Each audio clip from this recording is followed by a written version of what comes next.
So step one of knees over toes training, we went over walking backwards.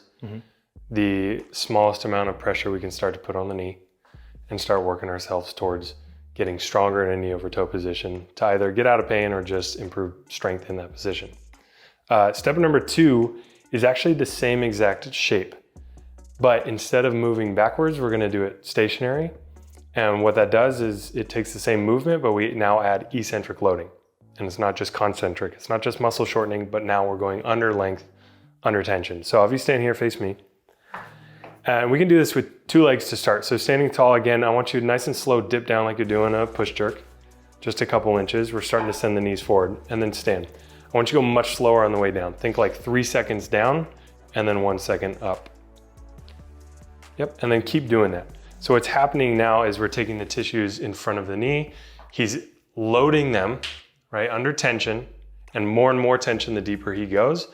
But he has to control that lengthening of those tissues and then the shortening on the way back up. So on the way down, again, we're putting a lot more tension on these tissues, potential for more tissue damage, which is what we're doing when we're training, right?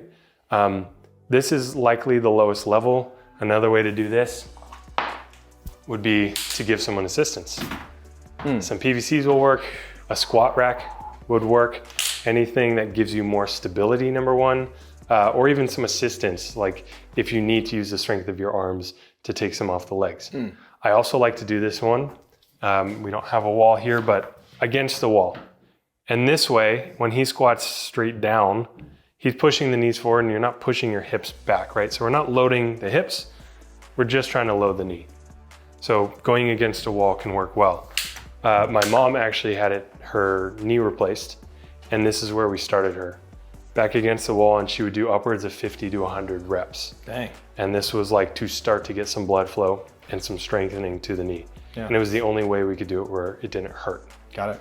Now, where we progressed this, so again, when we're doing this, what if we have someone who's got really tight ankles, you know, like they start to go down, immediately their heel starts to lift. Yeah. Do we go down to the limit of where before their heel lifts, or do we let them just kind of keep pushing? So this is variation number 1 of the same movement. We call this a reverse step up. Okay. This first version, they have different names. They're all named after someone, starting with the letter P, which works.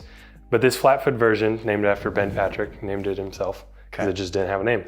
The Patrick step up is flat foot, keep the heel down the whole time. So I want to make sure I maintain contact.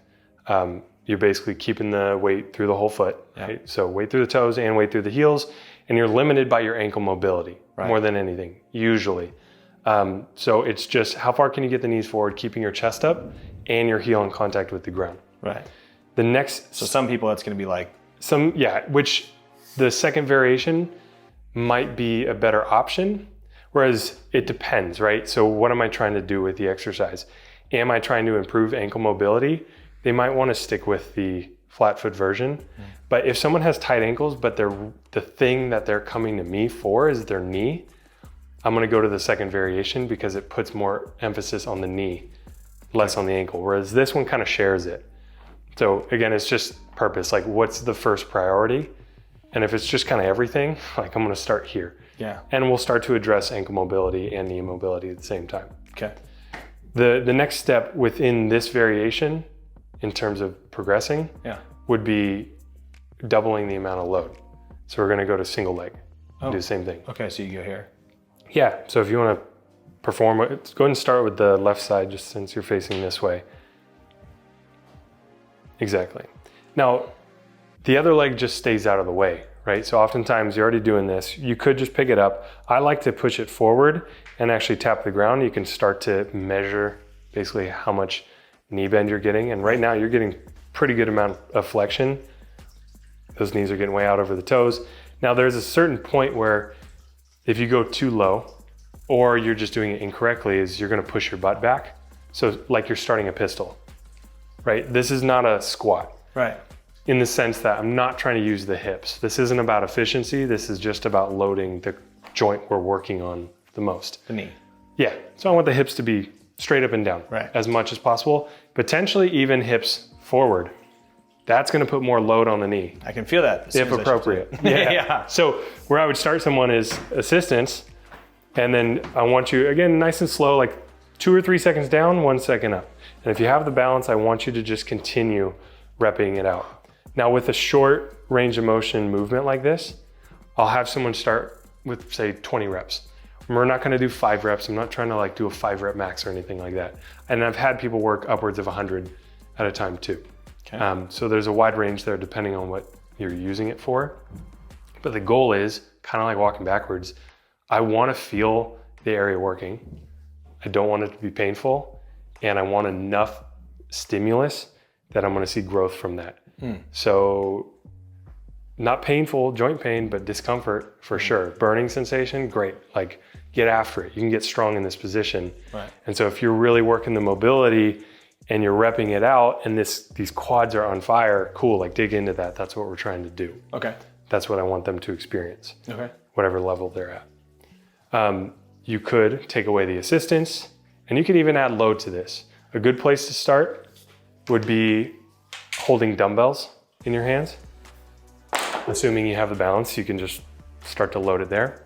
You can also go barbell in the back or front rack, however you want to load it, right? Okay. And this is now getting out of the realm of working joint pain to like performance, getting really strong in this position. I mean, you could load I've done it body weight on my back for 20 reps.